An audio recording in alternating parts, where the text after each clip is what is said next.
प्रभु को धन्यवाद दिए। काली जितेबाला दीदी कहले तुम्हें वाक्य दियो से कहले डेली डेली मत प्रस्तुत हवा आम केते करी तू चले दे। तो जो दीदी को पुणी मु राति मना कली ना दीदी आईपारे कारण एत जल्दी प्रस्तुत हवा संभव ना। तो सी मत पार्टी कले कौन सेमती कथा कहूँ जमती प्रस्तुत होगा पड़ो कारण केवल आम जागतिक खाद्यपाई विशेषतः मनोयोगी कि सका कौन तरकारी करवा राति कौन तरकारी करवा जिते जहाँ कले भी आम जोगाड़ी आम क्या प्रस्तुत कर परिवार को आम दौचु किंतु गोटे दुखी परिवार जिते आम वाक्य प्रदान करने कि आवश्यक स्थले जो मैंने कि माँ मनकर प्रार्थना लोड़ती से जगार जिते वाक्य कहवाई कहुए आम को पछघुंचा हवा अनावश्यक से कथा ये से कहले मुझे ठीक अच्छे तथापि रात्रि किसी पारिवारिक विषय नहीं टेंशन नहीं प्रस्तुत होगानी पुणी भोर सका 5:30 उठी अल्प किसी प्रभुंर वाक्य प्रस्तुत होती प्रथमे मुझे कहवा पूर्व मु आंटी को क्षमा मागे जदि कौन विषय मोर कथा द्वारा बा वाक्य द्वारा जदि किसी दुख लगे तो मु क्षमा चाहे। तो आज जो घड़ीसंधि मुहूर्त मध्य आज परिवार गति करुच्ची ये परिस्थिति समस्त जीवन में आसो। तो तथापि बाइबल प्रकाश करे सर्व अवस्था तुम्हें धन्यवाद दियो। थेसलोनिकीय 5:18 पदरे बाइबल प्रकाश करे सर्व अवस्था तुम्हें धन्यवाद दियो। दुख आसु सुख आसु आम को धन्यवाद दबा आवश्यक। यहाँ वाक्य कहीदे किंतु गोटे दुखी परिवार धन्यवाद दियो बोली कहवा ता बहुत कष्टकर विषय कौन ताक जगह मुझे आज जदि मो जीवन ये दुखटा घटी था मु कौन प्रभु को धन्यवाद दे पारि था कि किंतु ना जदि आम जन्मावधि आम ख्रीस्टियान प्रभु आम विश्वास करुँ प्रभु जदि आम दुख मध्य जदि आम प्रभु को गौरव करुचु प्रभुंर सिंहासन प्रभुंर चक्षु निश्चय आम प्रति प्रभु केवे आम को परित्याग करेंगे। प्रभु को मेरे मुझे एत दुख देली किंतु से केवे परित्याग करेंगे जमीक आयुब जीवन में आम देखुचु कौन जीवन से न हरई तथापि से केवे प्रभु को केवे तले पड़ापी देना सब उच्चरे रखी। तो से प्रकार आज परिवार मध्य आंटी जीवन में जो दुख समस्या बा चाकिर जीवन में गोटे समस्या आसला कि हाँ पितृहरा हो गला सी तथापि आमने प्रभु को से एकमात्र पिता आमकर परमेश्वर जे कि ताकर स्वामी हेबे आउ तार बापा मध्य हे से परमेश्वर को आम सदा सर्वदा धन्यवाद देवा आवश्यक। ये जीवन ये जो घटनाटा घटी आज आंटी जीवन में आसी काली मो जीवन में आसीपे काली जीवन में आसीपे केवल जे स्त्री माने ही स्वामी हरइबे से कथा तो नुहे आउ पुरुष माने स्त्री को हराती आउ से समान कष्टटा किछि पुरुष माने अनुभव करिथांती। तो यही कष्ट आमनकर जगतर गोटे नीति नियम प्रभु जितेबाला आमन सृष्टि करिसंती तो आरंभ करिसंती माने शेष मध्य नित्यांत करेंगे किंतु ये जगतर मोह माया आम जीवन में लगी जाइए ताहा छाड़वा भूलवा अनेक कष्ट होता है। साधारणतः आम गोटे पशु को देखू बा चढ़ी कुकुड़ा को देखू जिते से छुआ फुटाए सब बड़े से सतर्क रुए किए मो छुआटा को हरण करनब कि सब बड़े से सतर्क रही जत्न करने चाहे किंतु जो परमेश्वर आम को अवश्य जगतर स्नेह बंधन में आम बांधि जाऊँ किंतु जितेबाला प्रभु आरंभ करती शेष भी करती क्षत भी दिखती क्षत भी बांधती बोली बाइबल प्रकाश करे। आमनकर मनुष्यर सांत्वना गोटे स्वामी हरई स्त्री गोटे संतान हरई माँ मनुष्यर सांत्वना किसी नुहे किंतु जितेबाला मु बेले बेले भावे कि जो स्वामी सांगे आम 40 वर्ष 50 वर्ष आम रोचु किंतु जितेबाला गोटे स्वामी जितेबाला से स्त्री सांगे रोचे जितेबाला विच्छिन्न हो जाऊँगी माने केते कष्ट आमने डले आंटी को देखो आज टिके मन पड़गले से पूरा भितरे भितरे भितरे भितरे से कांदती मन पकाती ताहा तो भूलवा अनेक कष्ट किंतु प्रभु को धन्यवाद दिए। प्रभु कि प्रकार भाव आश्चर्य भाव से हृदय गढ़ी दिखती कि मनीष दिन पर दिन जितेबाला बीती जाए ये संपर्कटा को धीरे धीरे भूली जाए बेले बेले मन पड़े निहाती मन पड़ो तथापि प्रभु से दुखर दिन बहीजा पर्यंत से आम सहवर्ती परमेश्वर रुहति। तो आमने देखू जगत रे अनेक अच्छा अनेक ମାନେ ମୁଁ ବିଧବା ଶବ୍ଦ ଧରିବା ହୁଏତ ତାଙ୍କ ପାଇଁ ସେଥିପାଇଁ ମୁଁ କ୍ଷମା ମାଗିଲି କି ସେ ଶବ୍ଦ ଧରିବା ହୁଏତ ତାଙ୍କ ପାଇଁ କଷ୍ଟଦାୟକ ବିଷୟ, କିନ୍ତୁ ଯେଉଁମାନେ ସଙ୍ଗୀହୀନ ବା ବନ୍ଧୁହୀନ ପ୍ରଭୁ ସେମାନଙ୍କର ସମର୍ଥି ପରମେଶ୍ୱର ଅଟନ୍ତି। ସେ କେବେ ମଧ୍ୟ ସେମାନଙ୍କୁ ପରିତ୍ୟାଗ କରନ୍ତି ନାହିଁ। ଯେତେବେଳେ ଆମେ ଦେଖୁ ଯୌନ 5 ପର୍ବର 6 ଆଉ 7 ପଦରେ ଯେତେବେଳେ ସେ 38 ବର୍ଷ ରୋଗୀ ଆଉ ପଡ଼ିଥାଏ, ଯେତେ ଚେଷ୍ଟା କରୁଛି ପାଣି ସଞ୍ଚାଳନ ହେଲେ ମୁଁ ଯାଇକିରି ବୁଡ଼ିବି, କିନ୍ତୁ ସେ ଯାଇପାରୁନି। ଦୀର୍ଘ ଦିନ ହୁଏତ ଅପେକ୍ଷା କଲା ପରେ ପ୍ରଭୁ ଯେତେବେଳେ ତାଙ୍କୁ ଆସି କହୁଛନ୍ତି ମୋର କେହି ନାହିଁ, ସେ ନିରଶ୍ରୟ ଭାବରେ ମାନେ ଆମେ ତାର ପରିସ୍ଥିତିକୁ ଲକ୍ଷ୍ୟ କରୁ। ଯଦି ତା ଜାଗାରେ ଆମେ ଥାନ୍ତୁ ଆମେ କି ପ୍ରକାର ଭାବରେ ଅନୁଭବ କରିଥାନ୍ତୁ। ପ୍ରତ୍ୟେକ ଜଣ ସୁଖ ପାଇବା ପାଇଁ ଆମେ ଅବିରତ ଚେଷ୍ଟା କରୁ। ଜଣେ କେହି ତ ଧନୀ ହେବା ପାଇଁ ଚେଷ୍ଟା କରେ, କେହି ତ ସୁଖୀ ରହିବା ପାଇଁ ଚେଷ୍ଟା କରେ। ସମସ୍ତେ ନିଜର ମଙ୍ଗଳ କାମନା ହିଁ ଆମମାନେ କରିଥାଉ। କ'ଣ ସେ 38 ବର୍ଷ ରୋଗୀ କେବେ ଇଚ୍ଛା କରିନଥିଲା? କିନ୍ତୁ ପ୍ରଭୁଙ୍କୁ କହୁଛି ପ୍ରଭୁ ମୋର କେହି ନାହିଁ, ମୋତେ ସେ ଜଳ ପର୍ଯ୍ୟନ୍ତ ନେବା ପାଇଁ ମୋର କେହି ନାହିଁ। କିନ୍ତୁ ପ୍ରଭୁ ତାକୁ ସେଇ ଶବ୍ଦ ଯେତେବେଳେ ଶୁଣିଲେ ସେ ନିରଶ୍ରୟର ଆଶ୍ରୟ ହେଲେ ଆଉ ପ୍ରଭୁ ତାକୁ ତୁରନ୍ତ ତାକୁ ସୁସ୍ଥ କରୁଛନ୍ତି। ତ ଆମମାନଙ୍କର ପରମେଶ୍ୱର ସେ ନିରଶ୍ରୟର ଆଶ୍ରୟ ପରମେଶ୍ୱର। ହୁଏତ ଆଣ୍ଟି ମନେ ମନେ ଭାବୁଥିବେ କ'ଣ ହେବ ମୋର, ଆଉ ମୁଁ ଏକଲା ହେଇଯାଉଛି, କିନ୍ତୁ ପ୍ରଭୁ କେବେ ମଧ୍ୟ ଆମମାନଙ୍କୁ ପରିତ୍ୟାଗ କରିବେ ନାହିଁ, କାରଣ ସେ ଆମମାନଙ୍କର ପ୍ରତିଜ୍ଞାରେ ବିଶ୍ୱସ୍ତ ପରମେଶ୍ୱର। ଆମେ କେବେ ମଧ୍ୟ ସେ ଆମମାନଙ୍କୁ ପରିତ୍ୟାଗ କରିବେ ନାହିଁ। ଜଗତରେ ଅନେକ ବିଧବା ମାନେ ଅଛନ୍ତି ବା ଆଗକୁ ମଧ୍ୟ ହେବେ, କିଏ ତ ତାର ଆମେ ତ ଗ୍ୟାରେଣ୍ଟି ଦେଇପାରିବାନି, କିନ୍ତୁ ଆମମାନେ ଦେଖୁ ଲୋକ ପୁସ୍ତକ ତାର 4 ପର୍ବର 25 ଆଉ 26 ଯଦି ପଢ଼ିଦେବେ ଭଲ ହେବ।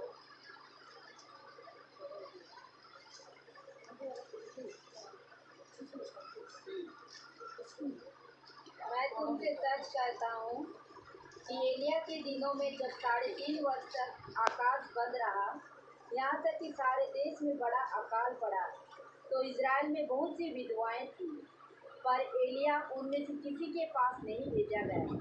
केवल सैदा के सारपत में एक विधवा के पास। धन्यवाद। ମାନେ ଜଗତରେ ଅନେକ ବିଧବା ଥିଲେ। ଯେତେବେଳେ ସେ 3.5 ବର୍ଷ ଦୁର୍ଭିକ୍ଷ ଘଟିଲା, କ'ଣ ପ୍ରଭୁ ଅନ୍ୟମାନଙ୍କ ପ୍ରତି ସଦୟ ନଥିଲେ କି କେବଳ ଏଲିୟଙ୍କୁ ସାରିପତ ବିଧବାଙ୍କ ନିକଟକୁ ପଠାଇଥିଲେ? ତ ଆମମାନେ ଏଇ ବାକ୍ୟରୁ ଆମେ ଚିନ୍ତା କରୁ ପରମେଶ୍ୱର ତାଙ୍କର ମନର ମତ ଲୋକମାନଙ୍କୁ ବିଶେଷତଃ ଯତ୍ନ ନେଇଥାନ୍ତି। ନିଶ୍ଚୟ ସେମାନଙ୍କୁ ମଧ୍ୟ କି ପ୍ରକାର ଭାବରେ ପ୍ରତିପୋଷଣ କରିଥିବେ ସେହି ସମୟରେ, ବାଇବେଲ ତା ଉଲ୍ଲେଖ କରିନି, କିନ୍ତୁ ପ୍ରଭୁ ତାଙ୍କୁ ଏତେ ଆଶୀର୍ବାଦ କଲେ। ନିହାତି ସେ ବିଧବାଙ୍କ ପାଖରେ, ସେ ସାରିପତ ବିଧବା ସେ ତାଙ୍କ ସ୍ତ୍ରୀ ପାଖରେ ନିହାତି କିଛି କ୍ୱାଲିଟି ଥିବ। ସେ ପ୍ରଭୁଙ୍କ ପ୍ରତି ମନୋଯୋଗୀ ହେଇଥିବେ, ପ୍ରଭୁଙ୍କର ସେବାରେ ଲାଗିଥିବେ, ଯଦ୍ୱାରା କି ପ୍ରଭୁ ତାଙ୍କୁ ସେ ଆଶୀର୍ବାଦ କରିଛନ୍ତି। ଆମମାନେ ଦେଖୁ ପରିବାରର ଅନେକ ସମସ୍ୟା। ଯେଉଁଦିନ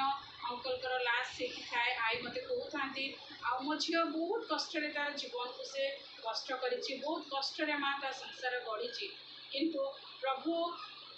ଆମମାନେ ଦେଖୁ ତାଙ୍କର ଯେଉଁ ସ୍ପିରିଚୁଆଲ ଲାଇଫ୍ଟା, ଦୁଃଖ ଆସିଲେ ମଧ୍ୟ ତାଙ୍କ ମୁହଁରୁ ଗୋଟିଏ ଶବ୍ଦ ବାହାରେ କି ପ୍ରଭୁ ଧନ୍ୟବାଦ, ଆଉ ତୁମେ ମୋତେ ସହିବାକୁ ଶକ୍ତି ଦିଅ। ମାନେ ଅବଶ୍ୟ ଘରେ ଆମର ଅଶାନ୍ତି ହେଲେ, କାହାକୁ ଅତ୍ୟଧିକ ବାଧିଲେ ଆମମାନେ ମୁହଁଟା ଖୋଲି ଦେଉଛୁ। ତାଙ୍କର ପରିବାର ମଧ୍ୟରେ କ'ଣ ସମ୍ପର୍କ ମୁଁ ତାହା କହିବାକୁ ବି ଚାହିଁବିନି କି ମୁଁ ଜାଣିନି ମଧ୍ୟ, କିନ୍ତୁ ଆମେ ଯେତେବେଳେ ଦେଖୁ ତାଙ୍କର ପ୍ରାର୍ଥନାର ଜୀବନକୁ, ପ୍ରଭୁ ନିତ୍ୟାନ୍ତ ତାଙ୍କ ପ୍ରତି ମନୋଯୋଗୀ ପରମେଶ୍ୱର ହେବେ। କାରଣ ଆମେ ସେ ପ୍ରକାର ଦେଖୁ ପ୍ରଥମ ତିମୋଥୀ 5:10 ପଦ,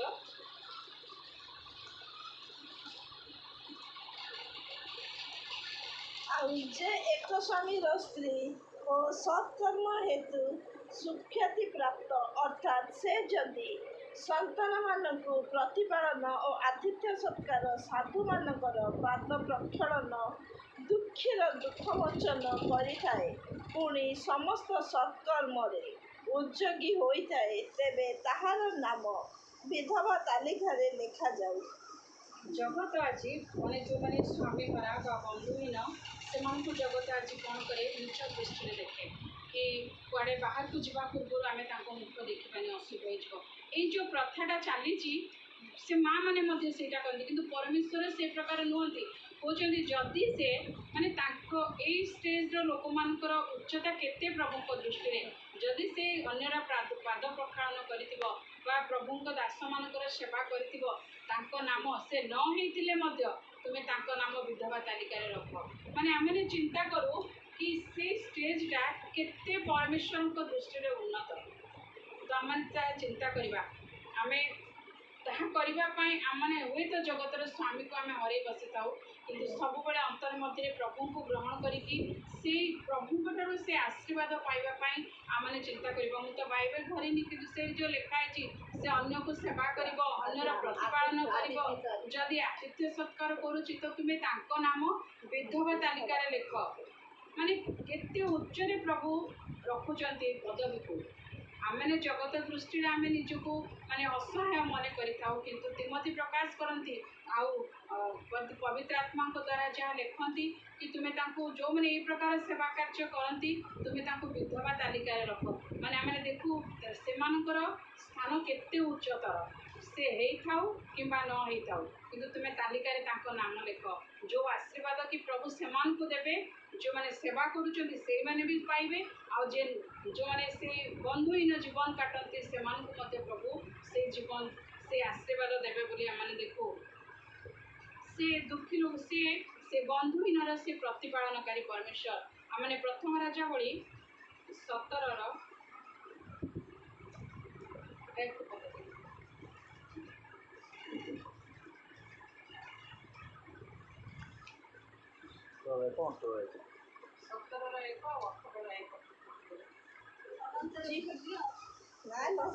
राजा बड़े ठीक है अनंतर गिलियद्र प्रवासी किस्पिय एलियो आहाबों को कहले मु जहाँ साक्षात छिड़ा हुई अच्छी से इष्टार परमेश्वर सदाप्रभु जीविका प्रमाणे यही केते वर्ष काकर की दृष्टि पड़ो ना कारण मो वाक्य अनुसार अनेक दिन उत्तारे तृतीय वर्ष एलियों निकट सदाप्रभुंर वाक्य उपस्थित है जाओ तुम्हें जाई आहाबों को देखा दियो तो आम्बे भूमि को दृष्टि पठाइबा तो प्रभु कहीं भूमि को दृष्टि पठाइबा कहले कारण हुए तो सारीपत तो जड़े थे अन्य मुझे से कहली सारीपत को माने विशेषतः प्रायोरिटी दि जाइए किंतु अन्य माने हाहाकार मध्य रही से निमंते एलियों द्वारा वाक्य प्रेरण करुँच कि आम दृष्टि प्रदान करवा परमेश्वर प्रत्येकों चिंता करती प्रत्येकर प्रतिपालनकारी परमेश्वर से अटंती जमी आम देखो नयमी जड़े स्वामी हरा होते नयमी जड़े बंधु हरा होते प्रतिपालन करने प्रभु ऋत को कि प्रकार भाव रखी ऋत गोटे जवान बयस से जो स्वामी को हराउंट जदि अर्पा जाकि अन्य को बाहागर हो पारा कौन ऋत हो पारि न था किंतु नयमीर प्रतिपालनार्थे से ऋत को ए प्रकार भाव में करुँच हृदय को नाई मु जीविनी तो जिते नयमी कहते तुम चली जाओ मोर कौन पु अच्छे मुझे बाहागर करी देख आज जिते दुई जन को देखे मुझे विषय को मन पकाए आज नयमी स्वामी हरा होते आउ ऋत स्वामी हरा दी जन होती किंतु ऋत कहते ना मुझे तुमको छाड़ी जीविनी तुमर प्रभु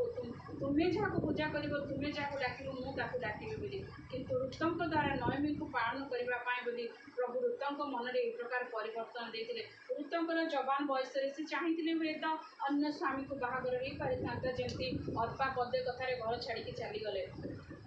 किंतु ऋत से प्रकार कले ना आईटा आम देखू आज आम बहु मैंने किंतु जगत दृष्टि प्रभु को भय करी आमे केबे मध्य गोटे बंधुहीन को बा गोटे संगीहीन को आमने अनादर करना ना कारण से आशीर्वाद प्रभु अनेक भाव में रखिंट जदि आम दुख दबा तो प्रभु तांकर क्रोध जे आम प्रति कि प्रकार हम ताने जानूनु किंतु प्रभु आमर धन्य परमेश्वर से केबे निरस्त्राय को से केबे आश्रा नदी छाड़ती कि लुह से केबे न पोछिकी छाड़ती कारण चक्षु अविरत आम को निरीक्षण करे बोली बाइबल प्रकाश करे आउ तो ए प्रकार परिश्रम करने द्वारा से तो गोटे स्त्री लोक ना केते दिन से तार शाशु से प्रतिपालन करेंगे किंतु प्रभु बोयाजों को संगी हाँपाई प्रभु साहाय्य कले केवल नयमी प्रति कारण बाइबल तो डिटेल्स लिखाई जमी लिखाई सब विषय लिखाई पृथ्वी जगह ही था तो निहाती नयमी को प्रतिपालन करने प्रभु ये दुई जन व्यक्ति को छिड़ा करेले ऋत को प्रभु से हृदय देले कि तू शाशुर सेवा करू केवे छाड़ी जीवन ऋत केवे शाशुर अबाध्य ही नथिले से जहाँ कही तू जा अभी आम ऋतुंक जगार जब निजक रखू जदि मो शाशु मत कहीदेवे कि जा गोटे पुरुषर गोड़ तले तू शोर आम कौन ता कथा शुणा आम उल्टा कहवा केमती देखुचु मो शाशु मत यही कथा कौच कि ऋत केवे ता मनरे भी से भय सम्मान थिला नयमी प्रति से केवे शाशु को प्रत्युत्तर करनथिले आउ प्रभु को धन्यवाद दी कौ मध्यम प्रभु ताकर से संगीन बा बंधुहीन साथी मानक प्रभु प्रतिपालन करती आमने देखू से गोटे निरश्चय स्वामी अटंती जिसाय 54 चारिपद आम पढ़ू जिसाय 54 चारिपद आउ जड़े किए द्वितीय विवरण 10-18 पद मत डर क्योंकि तेरी आशा फिर नहीं टूटेगी। मत घबरा क्योंकि तू फिर लज्जित ना होगी और तुझ पर स्याही ना छाएगी, क्योंकि तू अपनी जवानी की लज्जा भूल जाएगी और अपने विधवापन की नाम लड़ाई को फिर स्मरण ना करेगी। ଟିକେ ଓଡ଼ିଆରେ ପଢ଼ିଦେ ଦିଦି ପାଇପାରିବେ ଯୋଉ ବନ୍ଦିଶାୟ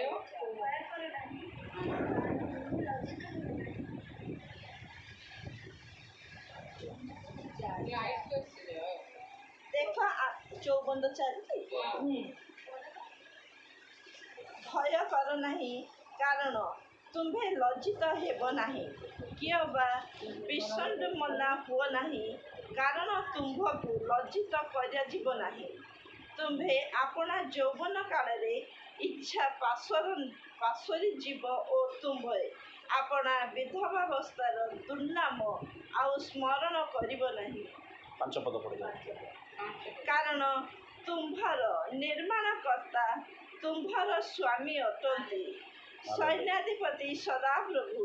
ताहाकर नाम ओ इस्राएल धर्म स्वरूप तुम्हार मुक्तिदाता से समुदाय पृथ्वीर परमेश्वर बोली विख्यात हेबे। तो केते सुंदर एक जिसा प्रकाश करती तुमर निर्माणकर्ता तुमर स्वामी अटंती जगत पाई प्रभु आम को दिए था आम सब माने मोरा कहीकि आपने भावेनि कि मोर धार्मिकता को प्रकाश करूँगा ना कि मु प्रभु को धन्यवाद दिए मत प्रतिपालन करने प्रभु तांको गढ़ी स्वामी हिसाब से आम पाइचु सत किंतु आम को प्रतिपालन करने प्रभु एम कर तो जितेबाला एमाने सी हूँ आमर अनंतकालीन पिता सी केवे अंत ना किंतु मनीषर अंत रही किंतु आम मैंने जितेबाला निराश हो जाओ हताश हो जाओ ये मत सब गोटे विषय करके डरेबे मोर जब कौन हो कौन कर तू जमा व्यस्त होने हम दिज हाथ द्वारा लेके पड़ेगा छुआ मैंने जमती हो आम सब ये कथा कहूँ तो सब मुझे कथा कहे ये भयटा ही तुमको क्षति घटेब प्रभु सेमती जो मानकर ना प्रभु तो पुणी से स्वामी से गढ़ी रोचे गोटे स्वामीर जितेबाला स्त्री ना प्रभु से ही प्रतिपालन करुँच कि प्रकार मैंने पुरुष मान लक्ष्य करूँ जितेबाला स्त्री चली जाए ना से भर गोटे अंदरूनी एमती ताकत आसो चाहे बहु न पचारू पुओ न पचारू से निजे खाद्य खाई मैंने बचे जाती किंतु आम देखू प्रभु एत दयावान परमेश्वर कौन ना कौन लोक द्वारा प्रभु से लोक मान वृद्धा मानक हो कि जो मैंने संगी विहीन से प्रतिपालन करने चाहे विजाति हो कि स्वजाति हो प्रभु से अंतर कार्य करती से कि प्रकार केते आम वृद्धा समय रही प्रभु कौन से परित्याग करुँच अवश्य घर ठारू से आश्रम मानक किसी ट्रिटमेंट अलग हो किंतु प्रभु से छाड़ी ना कौन से मध्यम से सहवर्ती परमेश्वर से आमर स्वामी अटंती केवे आंटी को सांत्वना देवाई मोर बयस ना कि मोर ज्ञान भी ना किंतु गोटे प्रभुंर दासी हिसाब से मुझे कहबी केवे निराश न हूँ प्रभु दया करतु सब जीवन यही गोटे धैर्य कारण सी आमर विश्वास भूमि जमी आम गीत गाइलु दुख आसु नैराश आसु कारण सी आमर विश्वास भूमि सब मन मध्य से मनोभाव रखिब कि प्रभु तुम्हें ही मोर स्वामी तुम्हें ही मोर मुक्तिदाता तुम्हें ही मोर जत्न नवा परमेश्वर ये प्रार्थना करी अविरत यदि आम प्रभु को धन्यवाद देवा प्रभुंर सिंहासन टलिज से केवे आम प्रति मुख को से फेरेबे ना तो आमने से प्रकार देखू जे ए प्रकार गोटे स्त्री लोक जहाँकि आम पाइबा लोक पुस्तक 2:36-38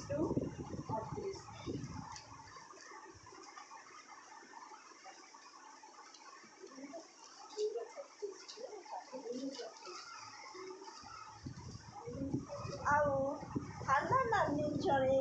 ଭାବବାଦିନୀ ଥିଲେ। ସେ ଅସର ବଂଶଜ ପୁନେନ୍ଦ୍ରର କନ୍ୟା। ତାଙ୍କର ଅନେକ ବୟସ ଥିଲା। ସେ ବୟସ ହୋଇଥିଲା ସେ କୁମାରୀ ଅବସ୍ଥାରେ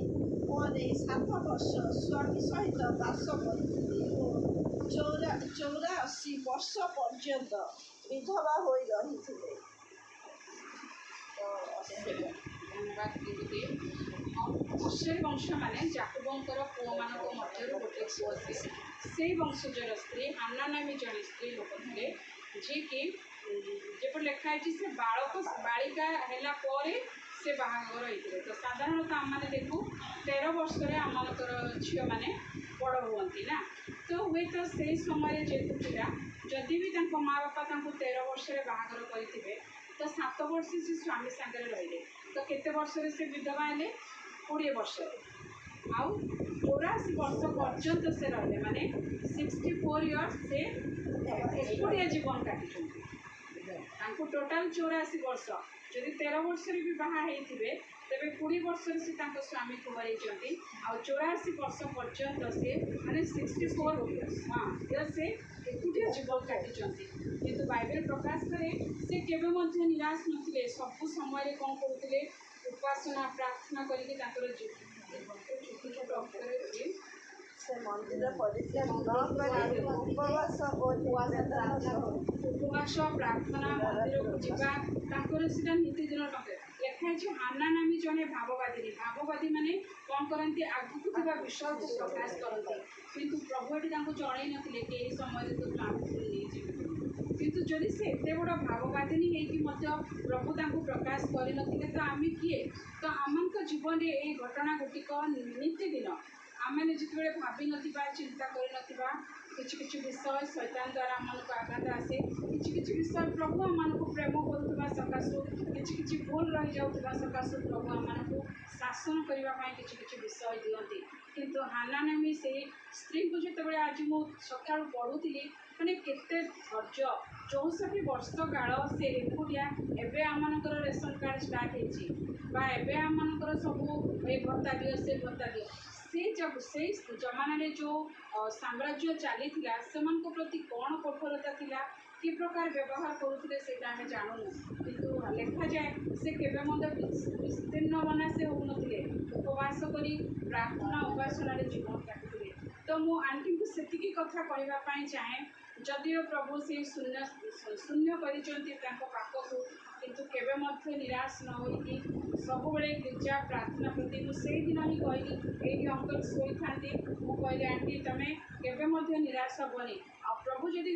କିଛି ଦେଉଛନ୍ତି, ମା ଝିଅ 2 ଜଣ ଯାକ ବାହାରି ଯାଅ ପ୍ରତ୍ୟେକ ମହିଳା ସମିତିରେ, ଗିର୍ଜାରେ। ଏକୁଟିଆ ଜମା ଲାଗିବନି ତୁମକୁ, ଭଲ ଲାଗିବ ପ୍ରାର୍ଥନାରେ ଜୀବନ କାଟିବା ଦ୍ୱାରା। ତ ହାନ୍ନାଙ୍କ ଜୀବନରେ ଆମେ ଦେଖୁଛୁ, ଏ ହାନ୍ନା ନାମୀ ସ୍ତ୍ରୀ ଲୋକ ଯେତେବେଳେ ସେ ସଙ୍ଗୀନ ହେଲେ ମଧ୍ୟ କେବେ ମଧ୍ୟ ଅବହେଳିତ ଜୀବନ ସେ କାଟିନଥିଲେ। ସେଇ ମୁକ୍ତିକର୍ତ୍ତାଙ୍କୁ, ସେଇ ପରମେଶ୍ୱରଙ୍କୁ ମୋର ସ୍ୱାମୀ ଭାବିକି ସବୁବେଳେ ସେ ଉପାସନାରେ ଯୋଗ ଦେଉଥିଲେ, ପ୍ରାର୍ଥନା କରୁଥିଲେ। ଏହି ପ୍ରକାର ଭାବରେ ସେ ଜୀବନ କାଟୁଥିଲେ। ତ ଆମେ ଚିନ୍ତା କରିବା, ତାଙ୍କ ଜୀବନକୁ ଲକ୍ଷ୍ୟ କରୁ। ଆଜି ହୁଏତ ଆଜି ଆଣ୍ଟିଙ୍କର ତ କେତେ ସୌଭାଗ୍ୟ, ଏତେ ବର୍ଷରେ ସେ ଆଜି ସ୍ତ୍ରୀ କରିଛନ୍ତି। କିନ୍ତୁ ଆମେ ଆଉ କେତେ କାହାକୁ ଦେଖୁ। ସେଦିନ ଗୋଟେ ଭଉଣୀଙ୍କ ସହିତ ମୁଁ କଥା ହେଉଥିଲି, ଆପଣମାନେ ବିଶ୍ୱାସ କରିବେନି, ଛୋଟଟି ବେଳୁ 16 ବର୍ଷରେ ବୋଧେ ତାଙ୍କ ମା ତାଙ୍କୁ ବାହାଘର କରିଦେଲେ।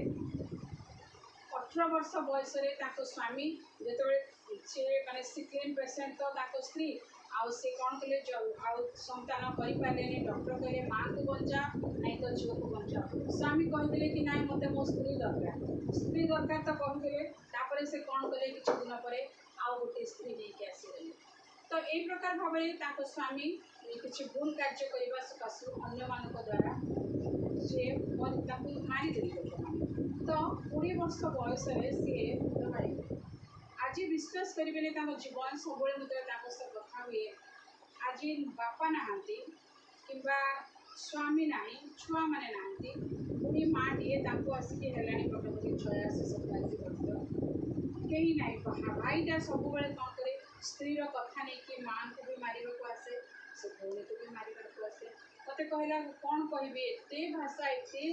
ମାନେ ଦୁର୍ବ୍ୟବହାର ସହ୍ୟ କରୁଛି ମୋ ଜୀବନରେ। तू कह मत कहीं प्रभु मत बचे कहले तू धन्यवाद दे प्रभु यही दुख मध्यम ते प्रभु आज एपर्यंत गाड़ी आप विश्वास करेंगे तो शरीर स्थिति को देखिले आपण मैंने भी कांदी पकेबे स्क्रीन रक्तहीनता हवा सकाशु गोटे गोड़ तार ठीक चलुनी भाई ताको गोटे टंकाकर चाउल टी भी केवे दिएनी किंतु एकुटिया जीवन में संघर्ष करुच्ची प्रभु तुम्हें मोर परमेश्वर तुम्हें ही मते आउ पढ़े नब से दिन फोन में मेसेज आसाला ता ना इंदिरा आवास आसी कौच मुझे घर करी मो ना तो आसी भाई तो सब मत मारा गोटे हाणीदेवी काटली किंतु प्रभु तार एत रक्षक परमेश्वर से सका फोन कर कौच जानू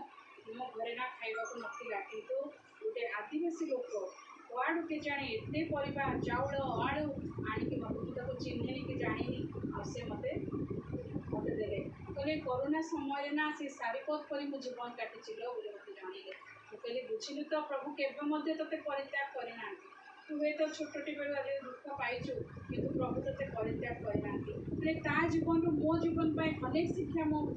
से सकाश मुझे उदाहरण आपको देली प्रभु तो अनेक आशीर्वाद कर पुओ को देखिले झील को आउ बो भी देखिले नाती नातुणी प्रभु देते उपयुक्त समय प्रभु तक दास को हे तो अधिक बंची थे तो आहरी कष्ट पाई जो 20 दिन कलिकता आंटी रही मुझे भावे कि प्रकार भाव एकुटिया मनीष ना सहित अंकल कथा हे ना अन्य पेसेंट किए कथा हे 5 महलार एकुटिया मनीष 17 दिन काल बिना कथबार्ता रहा के कष्टकर विषय किंतु प्रभु तांको से शक्ति देले बीमारी असुस्थता हाँपाई देना फोन कर पचारे किंतु से परमेश्वर आज आम आउ दयावान परमेश्वर आंटी दयावान परमेश्वर आई तो मुझे देखिए आई एत वर्ष मो बाबा को भी 71 72 आज चली पारना किंतु वृद्धदासी को आम देखू प्रभु तर स्वास्थ्य केते उन्नत प्रदान कर तो प्रभु केवे से छाड़े ना केवे परित्याग करेंगे ना सदा सर्वदा से प्रतिज्ञार विश्वस्त परमेश्वर किंतु आज आम को विवेचना करने को सी तो मो प्रति कर्म करुवे किंतु मुझे कौन करी तो जदिव आम आज बंधुहीन हो जाऊ जदिव आम साथीहीन हो जाऊ किंतु प्रभु को आम के परित्याग करवा ना जमी मैंने गोटे छोट पद गीत गाई शेष करी बेली चाली जीव जीवन बेले उड़ी जीव किते बेले चाली जीव जीवन किते बेले उड़ी जीव जीवन चाली जीवा गरु पराण उड़ी जीवा गरु जीवन चाली जीवा गरु पराण उड़ी जीवा गरु जिसु पासे समर्पी दे हे आत्मा मन चाली जीव जीवन प्रभु को धन्यवाद दिए प्रभु ये सतर्कतार अन्य गीत गायक मान द्वारा प्रभु आम केते बेले आम जीवन चली केते आम कारण मृत्यु सब आम पाखे छकी बसी क्यों समय आम ग्रास कर किंतु समय थाउ थाउ सुजोग थाउ थाउ आमको परिवर्तन हाँपाई पड़ो प्रभुंे निजक समर्पण हाँपाई पड़ो तेरे प्रभु निश्चय आमर प्रतिपालनार्थे क्या ना प्रभु दिया करेंगे जमी नयमी को प्रतिपालन करने कि सारीपथ को प्रतिपालन करने एलियम को पठागला नयम को प्रतिपालन करने बयाज को ऋत को प्रस्तुत करागला तो आम को प्रभु केवे त्याग करेंगे ना सब से आम प्रतिपालन दायित्व ने आम को वस्त्र देवे आहार देवे सांत्वना देवे गो पोछे सबकि दायित्व से आम करेंगे आउ प्रभु आम को आशीर्वाद कहतु जदि मुझे कौ आंटी को किसी कष्ट लगी तो धन्यवाद देते सुंदर वचन के लिए बहुत प्रकार का शिक्षा इस वचन से हरेक अपना जीवन में अभी हम विश्वासी एक उत्तम विश्वासी रूप पर जीने की वो राह अगर हम पकड़े रहें थामे रहे अंत तक जैसे परमेश्वर ने कहा धीरज करो अंत तक विश्वास जो धीरज करेगा अंत तक विश्वास बने रहेगा उसी को के लिए वो जो बड़ा इनाम रखा हुआ है वो सफल मिलेगा